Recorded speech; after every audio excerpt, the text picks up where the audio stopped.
Unit 2, Stories of Self. Representations are the ways in which authors choose to represent particular subject matter, be it people, places, times, and ideas. Every representation is constructed by the author of the text.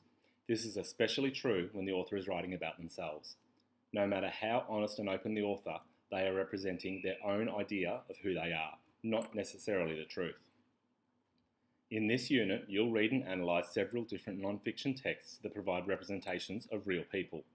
You'll consider how these representations are constructed and how the author's assumptions, values, beliefs, and influence their texts.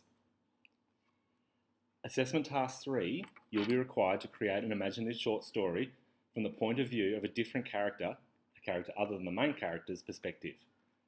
This task is due in week 3 of term 3. This creation must describe an event from another character's experience, further exploring a key human experience from the text.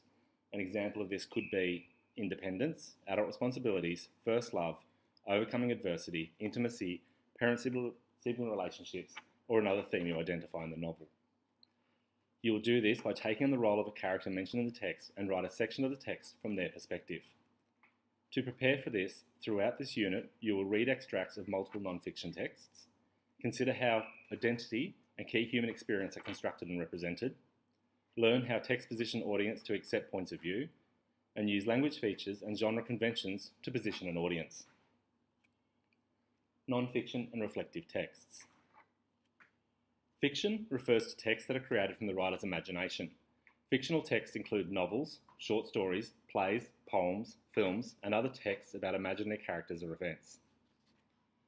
Non-fiction texts refer to texts that are about real people, places, or events. Biographies, blogs, advertisements, essays, newspaper articles, and documentaries are all examples of non-fiction texts. Reflective texts. Reflective texts are a category of non-fiction based on real-life. Reflective texts reveal a person's responses to particular life experiences, events, or opinions. The purpose of a reflective text may be to inform the audience about factual events, to entertain them, or to share thoughts and experiences with them. Reflective texts that you may have encountered include autobiographies, a person's own story, a memoir, a person's memories and experiences, recount, the retelling of an experience or an event, or a diary, a personal record of experiences and opinions, usually written daily. Intentionally or not, authors of non-fiction texts are selective about what they choose to include. This subtle form of bias might involve leaving things out because it might make them look bad, or leaving things out because the human memory is flawed and you don't remember things perfectly. Objectivity and subjectivity. An objective text is one that is unbiased and not influenced by personal feelings or interpretations. A text is considered subjective if it is influenced by opinions or emotions. In reflective texts, it's difficult to be completely objective. Everyone's personal experience is subjective, and one person's version of the truth might not exactly be the same as another person's version. This unit explores a number of different reflective texts. While some of the themes and issues in these texts are similar, they are very different in how authors have chosen to tell their stories and how their experiences have influenced the text.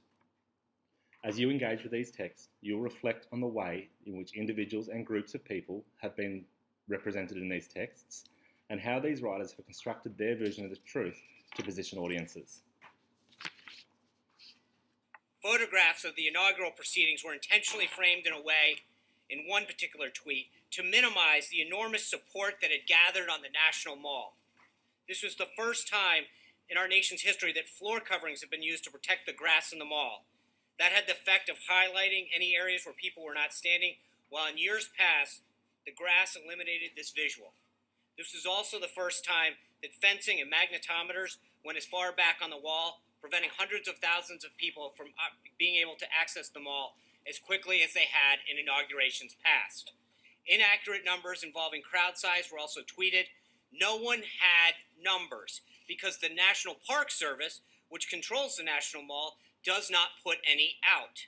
This was the largest audience to ever witness an inauguration, period, both in person and around the globe. Even the New York Times printed a photograph showing that a misrepresentation of the crowd in the original tweet in their paper, which showed the full extent of the support, depth, and crowd and intensity that existed.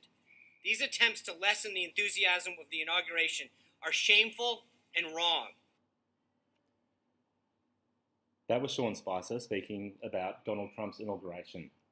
When reading non-fiction texts, it's important to remember that just because they represent real people, it doesn't mean the author is being truthful. When Donald Trump was inaugurated as President of the United States, there were a lot of reporting about the lack of people who attended compared to Obama's inauguration. In response to this, White House spokesman Sean Spicer stated that it was the largest crowd, period. While it's impossible to monitor the amount of people that watched it online, the following images comparing Donald Trump's and Barack Obama's inauguration suggest this response was untruthful. But I'll let you decide that for yourself.